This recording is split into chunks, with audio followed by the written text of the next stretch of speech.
Welcome to the figure review that is 14 years overdue. Who am I talking about? Well, first, welcome to A Figure a Day. My name is Jake Stevens and I review one Star Wars action figure each and every day. And today, we are looking at a figure that came out in 2014, even though this character debuted in 2002. But this figure line didn't come out until 2010. So 2010 from 2024 means it's 14 years overdue. We're looking at Count Dooku. Man, so many rhymes here today. He is VC 307.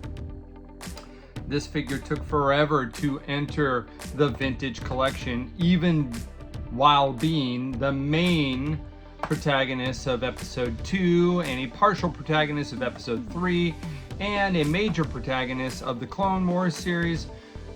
Didn't make it into the vintage collection, but now we have him as of last year. His bio on the back says, once a Jedi trained by Yoda, Count Dooku became disillusioned with the Jedi Order and thirsted for greater power, ultimately leaving the light side behind and becoming Darth Sidious's disciple, Darth Tyrannus.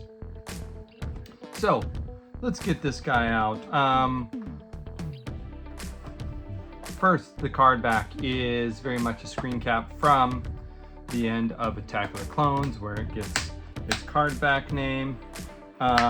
This figure has been highly praised for just existing, but also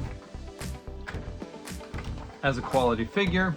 Again, we're getting to it now. Let's take a look at it. So far, he has his cloak. We're going to count that as one accessory.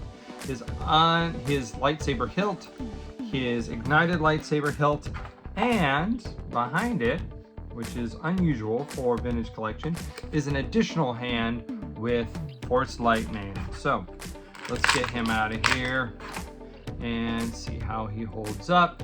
Now, as a vintage collection, that means he's going to be highly articulated, and he is bending at the, of course, wrists and elbows and shoulders and knees and hips and waist. Yep, waist and neck and knees. And he's got, doesn't have rockers, but he does have ankle articulation. So, very highly articulated for a 3 3/4 action figure. Face sculpt is pretty phenomenal, as is the face printing technology that they have on it. Let's go ahead and get his accessories out. Again, he is the first to have the curved lightsaber for his more sophisticated lightsaber form, which don't ask me what form it is, but he does have one, and it is the more technical one. Now, I'm not familiar of seeing,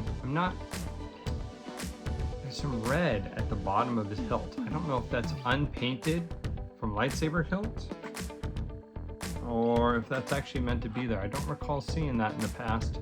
We'll have to look at more props to see if that is fully accurate, that little red piece down there. I'm assuming it is, because this is vintage collection and it should be the most screen accurate. Now, the other person to have curved lightsaber hilts, you should know, is his one-time Padawan,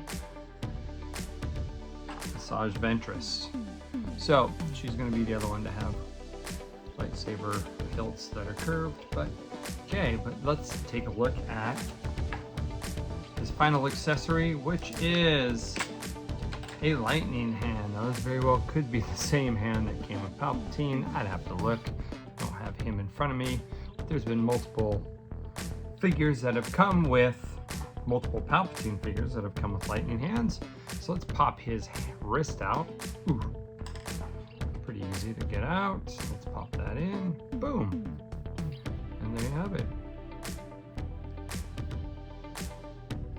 With his lightsaber on his belt, his wrist lightning. Boom. There it is. Pretty decent figure. The head sculpt, again, is top notch. Soft goods cape, which is easily removable. Look at that. squeezy. And there you have it. Dooku has entered the vintage collection in 2024, but we're just now getting them out of the package.